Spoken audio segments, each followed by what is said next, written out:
Hey everyone, it's Jack, and today I'm going to take a look at Linux Lite. That's thanks to Mustafa. Mustafa had commented here saying, my favorite for an Ubuntu Debian is Linux Lite. They have a very nice setup, and their Xfce is tweaked really nice. It also supports ZSF. Something that may be helpful to you and others that most don't know is that most don't know the power of simple Xfce for Thunar alone, for example. It has a built-in bulk rename. Just open the directory, hit select all, and then the rename dialog pops up for you to specify everything. So that's really cool, and that's going to definitely be worth taking a look at. Yes, that is a feature in Thunar that actually doesn't get talked about very much. So yes, another appealing thing about Xfce 4. And I know also in a different comment that was made by Mustafa, he also mentioned that Xfce 4, he called it old reliable. And I couldn't agree more. That's something I've always kind of called it to myself as well. So I guess I'm not alone there. Or maybe Mustafa's not alone. Anyway, I definitely want to check out Linux Lite. It looks like a really nice polished Xfce distro. But first, I got a comment from Rocky Rob, and I really liked this comment. He said, I switched to Mint Cinnamon a couple years ago and immediately loved it. My wife stuck with Windows and kept breaking her machine. Yeah, I can relate.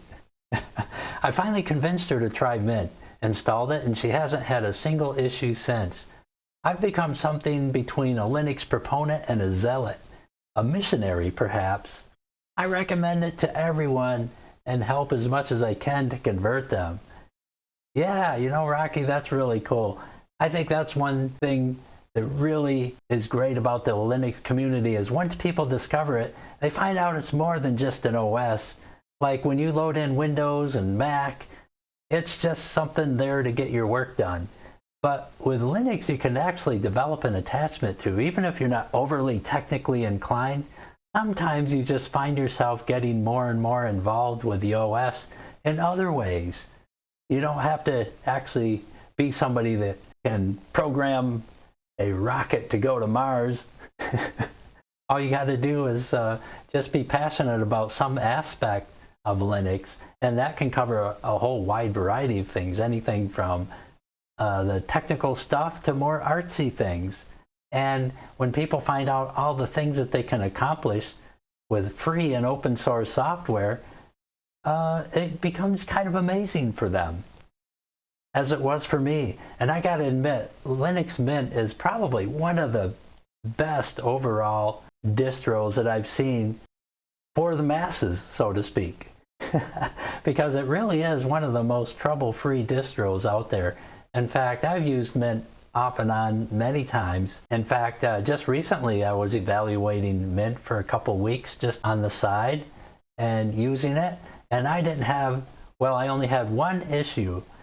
But other than that, it just ran flawless in every way that I could imagine. And actually there were two minor issues. One was VLC player was too old. It was 3.092.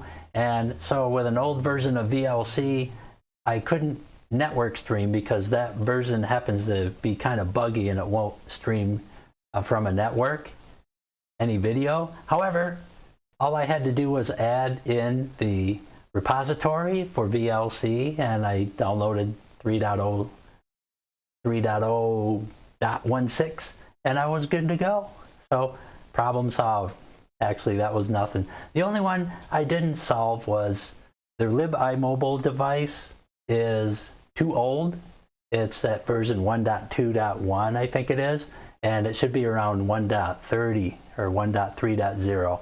So yeah, and the problem with the older version is that's buggy too. The 1.2.1 won't allow you to transfer files over from your iPhone to your computer. You can read the files and see them there, but you can't actually bring them over to your computer. So if you got an iPhone and you want to bring files over, that's probably not going to happen. However, to me that wasn't a big deal because I have other computers and I just simply plug it into my Arco Linux computer, run an Arch, and I can transfer to my heart's content. Another workaround is you can simply just put your pictures on the cloud and access them from the cloud. So, that solves the problem relatively easy too. So I'm thinking in the big scheme of things, Linux Mint is probably right up there in the #1 category, if not a toss-up between Mint and maybe something else. However, what about Linux Lite? Let's find out if this is going to be a contender. And to Rocky, thanks for that great comment. That was super. And I love your name too, Rocky. Yo, Rocky, huh? Bada bing. Cool name. So anyway, yes, onward and upward. Okay, here we are. We are in the live edition. I'm booted in. Yeah, here we go. Looking nice. And we got a nice welcome screen here. And right off the bat, it gives you lots of cool options like installing updates, drivers, set a restore point, install language support, and select your theme. That's really cool. And so the live version looks quite fully functional right off the bat. Wow, the menu set up really nice too. Very cool. So anyways, let's just jump right into the install and then we'll explore all the cool stuff after the install. I'm just going to close this and look at the installer real quick because I'm not sure what it's running. I would guess maybe like the Xfce installer or something to that effect. Okay, and a very nice customized installer here. I'm going to hit continue. It selected my default language here, and then English US is good, so we'll go with continue. And now giving us option to download the updates while installing. I think that's good. Save a little time afterwards. And then we'll install third-party software for graphics, Wi-Fi, hardware, and additional media formats. Definitely recommend that. So we'll go with that and continue on. And we see we got the software updater message up there in the upper right corner. So yeah, the 218 software updates. Those will be updated as we go. And so I'm going to erase the disk and install. And then the standard disclaimer here to let you know that you're going to trash all your data. So if there's anything you really care about, you probably should back it up if you're afraid of it getting erased. All right, so here's our time zone and that looks pretty accurate. So I'm going to go continue. Or is it continue? And then here we can use a name, and the default is Linux Lite. So if you want to change that, you can, and I guess I will. Use my normal. And then give it a password, anything you like. Mine happens to be a weak, lame password, and they love to remind me of it, but that's okay. And then I'm going to hit next. And now the installer is going to begin. So I'm going to let it do its thing. And then after it's done doing its thing, I'll be right back. Okay, looks like it finished, and that didn't take too long, about 10 minutes, give or take. It went very smoothly, and so I'm just going to go ahead and hit restart now and let it restart. I'll be right back.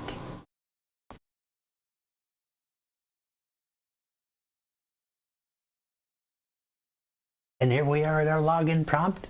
So it looks like everything went good. I'm going to go ahead and log in.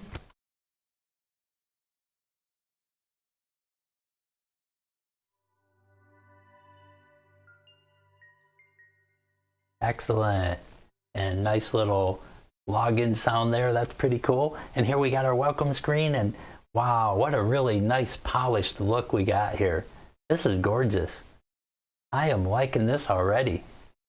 So first here we got our welcome screen, and so we got install updates, drivers, restore point.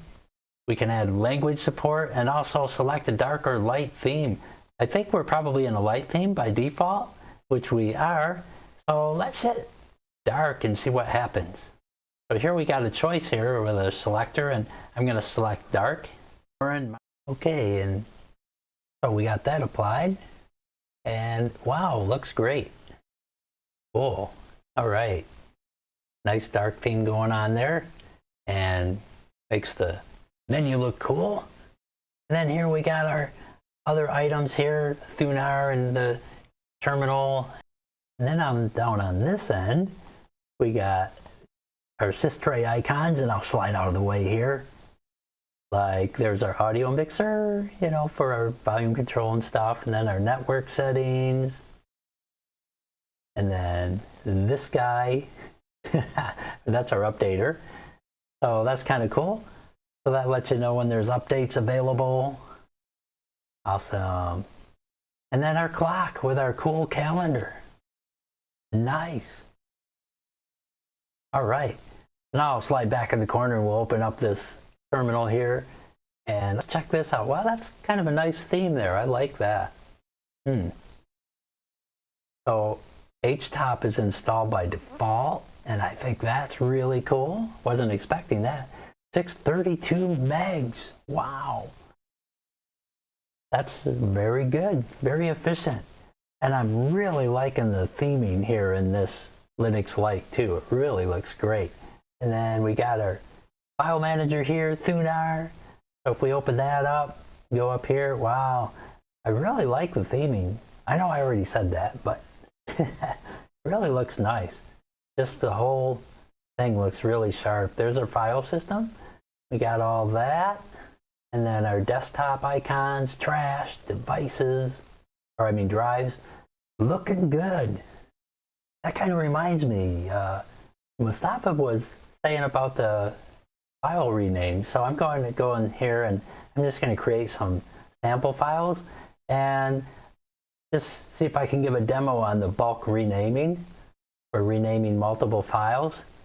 So we'll just call this test-a.txt and then we'll make another one and call it test-b.txt. And then one more, just for the heck of it, test-c.txt. Create. Okay, so let's try to bulk rename all these guys. So I'm going to highlight all of them, right click, then select rename. And then here we got our file name, and then the new names is showing over, will show over in the right hand column.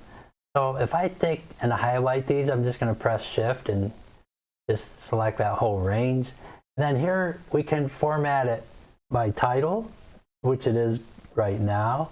But if we come up here, like if I click like date and time, it should put the date and time, and here it's renaming them to these. So you got the date and time in front of the file name, but you see how it kind of runs right into the file name? We can actually change the separate. If we go down here to overwrite, we can actually specify our own thing. So instead of putting a date and time, I could just call it like my file, and then see how it shows up there. And then I put an underscore in there after my file, and then that kind of separates it. So that makes it kind of cool. So that's another way we can rename those, or using numbers. It'll automatically put a number next to it. And that's a nice, easy way. If you don't want a dot there, we can change that to an underscore. And now it's 1_test, blah, blah, blah. So that's probably one of my favorite ways there. And then we got text and the number afterwards. So then we can just specify the text over here. So right now there's an underscore there from before. But if I just kind of add like my new file like that, now we got my new file underscore 1, 2, and 3. Nice. And then of course you can just have a number at the beginning like that. And then here for our text, I can just stick an underscore up there, and then it'll put it in between the number and my text. And then if I want to get rid of the underscore at the end, I can just do that and hit delete. And now I got 1, 2, 3, my file. Oh, that's bulk renaming. Really nice. And thanks for pointing that out, Mustafa. That was a really good thing to share. So that's how that works. Nice. And I gotta say, Thunar is probably one of my favorite file managers, really. It's just really nice. Then we got Firefox here. I'm going to open this up. I'm assuming this is an older version of Firefox because this is based on Ubuntu 20.04, so it's an older kernel. So I'm thinking this is probably around 90. We go to About here. Oh, wants a new theme. Well, that's kind of cool. I guess I'll choose one real quick. Maybe dark or... Yeah, that's cool. How about, what's this, Alpenglow or whatever? Yeah, I like that. Okay, we'll go with that. So where was I? Oh yeah, help, about. And then if we go here, 91.0.2. So yeah, I think the most current is right around 96 point something. So it is an older version, but that's to be expected. This is really built for stability. So if we do a uname -r, we got 5.4.0 as our kernel. So yeah, older, that's our LTS kernel. And again, it's all about stability. All right, so that is looking good. And then back in our menu here, we got our install updates. That's under our favorites here. And then our help menu, and then we have our recently used, which is our Lite welcome. And then we got the all applications here, which has all the stuff. And since I'm in there, I'm just going to open up appearance here. Okay, so we're using the Adaptinoco and then Papyrus Adaptinoco for the... I wondered what those were, those icons, because I really like that color. And we also have the other Papyrus, like Papyrus Dark and Light, and even the Ubuntu Mono Dark and Light. So let's see what that looks like. Yeah, it looks pretty nice, the orange, but I like the Papyrus. And that's kind of a darker blue, but I like this teal kind of turquoise-ish color. That's cool. That looks really good with this theme. I'm not sure I would really change anything on this. It really looks great the way it is. And that says something too for the aesthetics of a distro. When it just looks so good, you don't want to change it. So then we got our icons on the bottom on this menu. And then here on my computer, we got our places and then settings. So these are all our different settings. If you want to go in here instead of opening the one on the bottom. And here's where we can change our mugshot. So this was the user thing. And so we could browse for something else if we wanted to put a custom picture in there. And then jumping back up to accessories, settings, I mean. We got our desktop settings and disk, display, file manager, all this stuff that's actually in our settings control panel, which we'll probably be visiting here in a little bit. Then under accessories, we got like our calendar, file search, fonts, screenshot. That's always a nice software, and text editor. And so what are we using here? It looks like mousepad. All right. So we got mousepad here for this text editor, which is pretty standard for Xfce. And then under graphics, we got our image editor, which is GIMP, and then we got this paint program. And that's kind of neat. Kind of reminds me of MS Paint a little bit. Nice. And then we got our mail client here under internet, network connection, support, and our web browser. And then we have others VLC. Just out of curiosity, I'd kind of like to see the version. It's probably 3.09, but let's see. Yeah. I would have to run 3.0.16 because you can't network. You can't network stream in this version. It's too old. And this version just happens to have some kind of bug where you can't do that. And then our LibreOffice Calc. And let's see what version this is. This is 6.4. Wow, that's kind of old. I think a current version is around 7.2, give or take. But again, it's the right version for this distro because we're on LTS, long-term support. So they're not supposed to be the cutting edge, latest and greatest. That's the idea for stability. And here's our system restore. And that's the time shift. It's system info. Got our process viewer, printers, partitions, package manager. Now let's see what that is. I think that's Synaptic. We'll open that up. And yep, it is Synaptic. So we got a list of all our stuff in here. And so yeah, I'm assuming pretty much everything would be older stuff versions. Like if I do a search for Inkscape and hit search, it's probably going to be like .9 something. Yeah, .92-51. So old. But of course, if I needed a newer one, I could just go out to flathub.org and get a Flatpak. Flatpak's not installed on here by default. However, it's easy enough to go out to FlatHub and just click on the instruction link there and set up the Flatpak. Very easy to do, especially if you do it through FlatHub. They just kind of give you the instructions for your distro. So here's our settings. So if we go in here, we got a really nice complete panel here for settings. And we kind of went through most of these up at the top here. Although I didn't go into File Manager. I always like to go in here and change the format from today to add the timestamp on it as well. Because just today can kind of be troublesome if you made a bunch of files and you want to look at them. And we got our Window Manager tweaks, preferred apps, screensaver, and here we got panel. Let's take a look at this.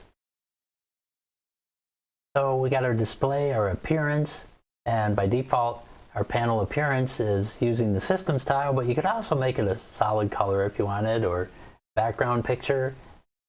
And then we got our items. So these are the different items we can put on our launcher. And here's where our settings are for those items. So this is the whisker menu settings. So if I wanted to change anything in here, I could do it right there.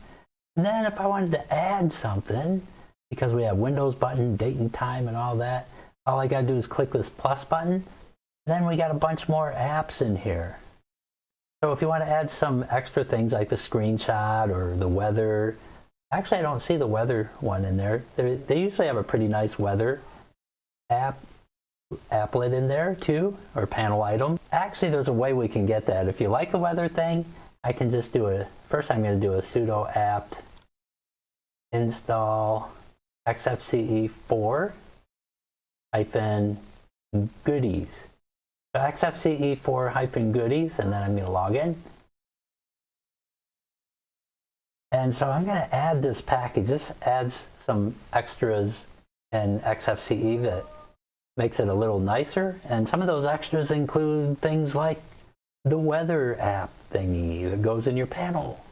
So we'll let that kind of download and get some of these extra goodies here, because it seems that it's not installed by default, which is okay because most people probably don't have to need. But the way I look at it, you can never have too many goodies. So now if we go in here, let's scroll down. And there's some extra things you can see already. It looks like there's a lot more stuff in here. And there's weather update. So we could add that in if we wanted to use that. And then it would just go in there. And then I would just move it up like that. And then close. And then we would just put in our area. Usually it detects it automatically, but this might be an older version. And that might be the reason it wasn't in the list, because an older version might not work. So let's just pop in a location there.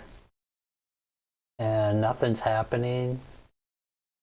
So yeah, I'm thinking the weather app probably isn't going to work right here. Hit search. And we got nothing. So yeah, I'm kind of thinking maybe we just 86 the weather app there. Oh well, that was worth a shot. I'm just going to go up here into the preferences and just take that out of the list. I'll just go in here and just hit the minus button and we'll take that out. It's possible that for you it might work, and if I messed with it a little bit I probably could get that going, but hard to say. Tough call there. Anyway, back in our settings, let's see what other goodies we got in here. There's the window manager's tweaks. That's usually worth noting. If you go up in here, most of this stuff I would leave as its default, but here at the compositor, this is kind of safe to mess with. Like when we move our windows, opacity of windows during move, we can like back that off a bit. Then when you move a window, it kind of goes clear and kind of gives you a little extra bling for no extra cost. So that's kind of nice. And then you can also do that like for a number of things, but like if you want your Windows bar up at the top on your panel kind of transparent, then you can do that just to give it a little extra effect. So sometimes I think that looks kind of cool. It's a little hard to see with this background, but we got it slightly transparent up there. Gives it kind of a modern look. Then for our keyboard, I see numlock is set by default. That's good. Here we got some of our customized Lite scripts here, like Lite auto login. You can toggle it right here. By default, it's disabled because I didn't enable it during install. And then here we got our desktop icons that we want to appear. So if I wanted to turn some of these off, I could do that right from in here. I can also do this in desktop settings, but this is kind of nice to have if I wanted to see, like you can disable access to the control panel and stuff like that. So if you got a different user that's going to be using the desktop you're setting up, then you can disable a couple things like that. So that's kind of nice if you don't want people tinkering with your settings. And then we got Lite network shares. So we could authorize that and have network shares if you're on a network. And then here, this is Lite software. Let's see what that is. Yes, that's good. Because I saw we were in Synaptic earlier, but Lite software maybe is a package manager? I don't know. Please select the task below. Let's install software and see what happens. I hope it doesn't automatically install a million things. I don't think so.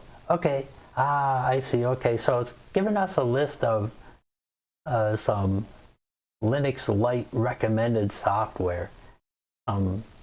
Nice things. Etcher is really nice. I like that. FileZilla and Kodi, nice. Music player, NitroShare, wow. And OBS Studio. And these are probably older versions as well, but those are appropriate for the kernel and for the version of Ubuntu, which is 20.04. So these are all appropriate. So I wouldn't let that scare you that they're older. But again, you can download flat packs if you want something newer. So that's kind of what that is. That's cool. And then here's our sound settings. So we can go in there and change sounds if you want. Like if you didn't want the login sound that chimed in when we started up, you could disable it right from here. So that's kind of easy access to it. I don't mind it though. It's actually one of the rare login sounds that's not annoying. Then we have Lite system report and then Lite tweaks. Let's see what's in tweaks. Nice. So we got boot up fix, clear memory, default web browser setting, display disk. Wow, tons of stuff. Setting your host name. There's a lot of things in here to keep you out of the console if you don't like using the console. Even setting up ZRAM. Wow. Very cool. That is handy. Then we have our Lite upgrade. This is where you can go if an upgrade is due. Instead of having to manually upgrade, all you got to do is hit that and it'll upgrade it for you when a new version comes out. I think that's really cool too. That's a time saver. Another thing that keeps you out of the terminal. And then here's our user settings. So if you want to add yourself to some more groups or just see what groups you're in, that's a great place to do it. And you can add more users there too. Then we have our Lite widget. And I'm not sure what that is. Let's click it. Oh, okay. So it's literally a widget, which is kind of behind me. So I'll slide out of the way here. I like it. I know what you're thinking. Wow, you're looking at that widget? Well, actually, I'm just looking at the wall. But I just want to look like I'm looking at it. Anyways, that's a really nice widget. Really nice, actually, customized. And kind of gives us our memory usage and all that. So that is really nice. I am liking it. And I'll just kind of, I guess I could stay here. But if we want to turn it off, just do that and it'll toggle off. But you can toggle that on and off anytime you want. Didn't look like you could move it actually, but I like that you can turn that on and off. That is nice. And a beautiful widget. So our settings. I think I covered everything in settings. And there's that enabler. I'll just close that. And then if we go in our right-click menu on the desktop, got lots of interesting things. So I like having good right-click menus, and that's kind of notable in Xfce. Like here we can open up Thunar as an administrator and go in. So if you had to go in as root for some reason, like you needed to edit or change a file or delete something in your file system, which is dangerous if you don't know what you're doing. However, it's nice that you can do that through a GUI and they make it easy. And then here's our screenshot utility, which is accessible right from a right click. I like that too. And so go over here and select a region and then take a screenshot. I think there's a button somewhere, but I'm not seeing it. Oh, right. Click OK. I work with a lot of screenshot stuff. Okay, there we go. So here we got a screenshot we captured and I could just save it, which is the default setting. So I'll hit OK. Then if I go in pictures and hit save, so if we open up the folder here, and then we jump into pictures, double click on screenshot, and there it is. So yeah, took a perfect screenshot of the area that I selected. So the screenshot tool, one of my favorites. Of course, I use it all the time. And then also we can do our desktop settings here. This is where we can set our stuff, and then applications. And this is something that I tend to forget every once in a while, is that you can access all your applications right through the right click. But anyways, back in our desktop settings, there's our wallpaper, and wow, a lot of wallpaper to choose from, and some nice looking ones. Let's click on this guy. That's nice. Wow, a good shot of, I'm assuming, Earth. Nice. Or maybe not Earth. And then some feathers. Wow, nice color scheming there. Then we got, wow, that's beautiful. Really nice wallpaper. Wow. That is nice. Who took a picture of my house anyway? Oh. And that looks really gorgeous too. Wow, perfectly still water.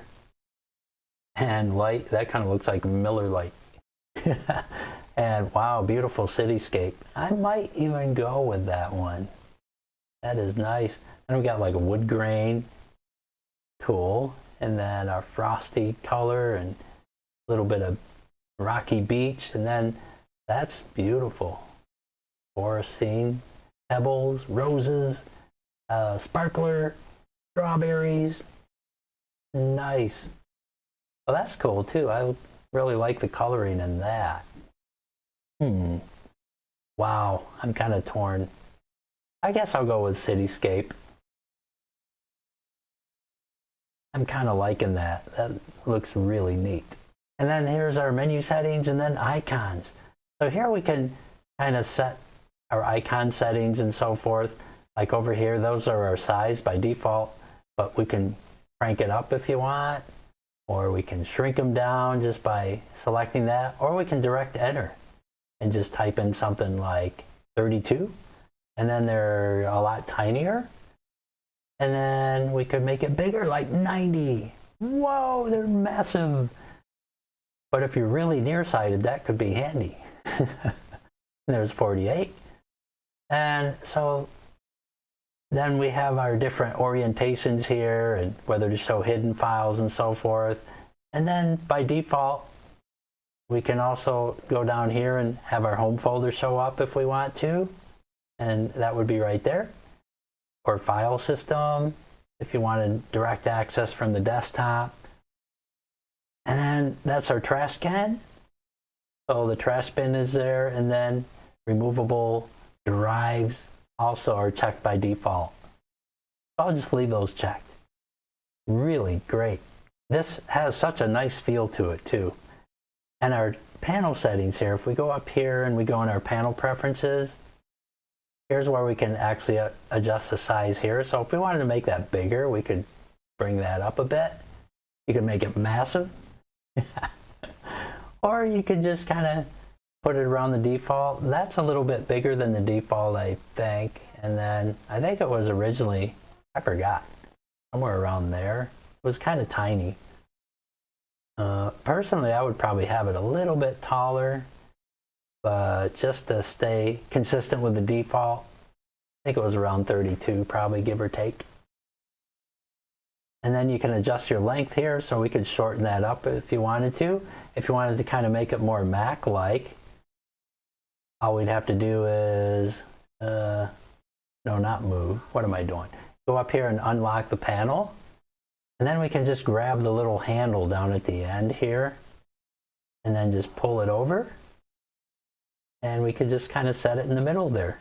And then if you lock the panel back up, it'll just kind of stay there. And then we could turn off the text labels so they were just icons, and then it kind of looked Mac-like. So that's kind of how you can tweak that.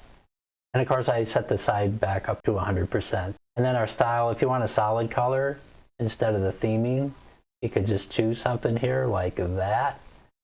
And that doesn't look so great. How about blue? Yeah, that's getting closer, but a little too bright.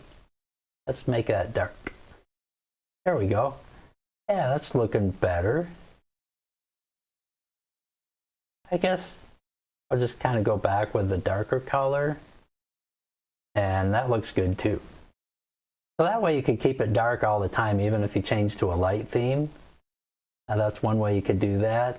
I believe this is running Xfce 4.14 and not the 4.16. So anyways, yes, there we go. Wow. I think we kind of covered everything here. And man, I am so impressed with this Linux Lite.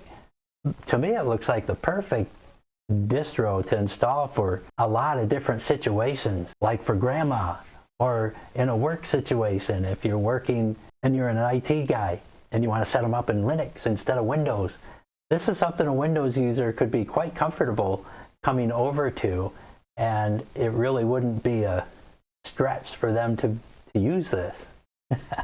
And it's rock stable. I haven't been using this more than the time that we've been video recording here, and it's working beautifully, and it's smooth, and everything is so polished. You can feel the polish. It's really something that's kind of hard to just put into words, but when you navigate in an environment, sometimes you just feel that polish.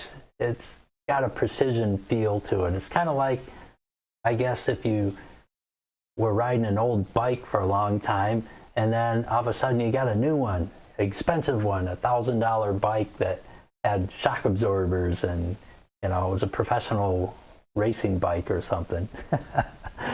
You feel the difference, you know, or the difference between riding in a Chevette and a Mercedes. You can feel it. And that's what I got here. I can feel that Mercedes feel, so to speak. It's got a real nice polish, a nice feel. Everything's smooth, everything's open up, they're snappy, beautiful uses of resources. This is absolutely something I would set up for somebody that needed a computer and they were not computer literate and they wanted to get into Linux and have something that's trouble-free without viruses and all the other crap you put up with on Windows. This is just an ideal situation. And to me, I cannot think of any cons. every so often I find cons, you know, and then I got to point them out. But I am not seeing any. Now, if I was an advanced user and I wanted new software and knew this and knew that, it probably wouldn't be my choice as a daily driver as a power user. But there are so many situations where this would be absolutely the perfect fit for so many people in so many scenarios. I really like this. This is a top-notch distro, and I can tell a lot of work went into this, and it was really well done. So I definitely give this a double thumbs up. If I had 3 thumbs, I'd probably give it 3.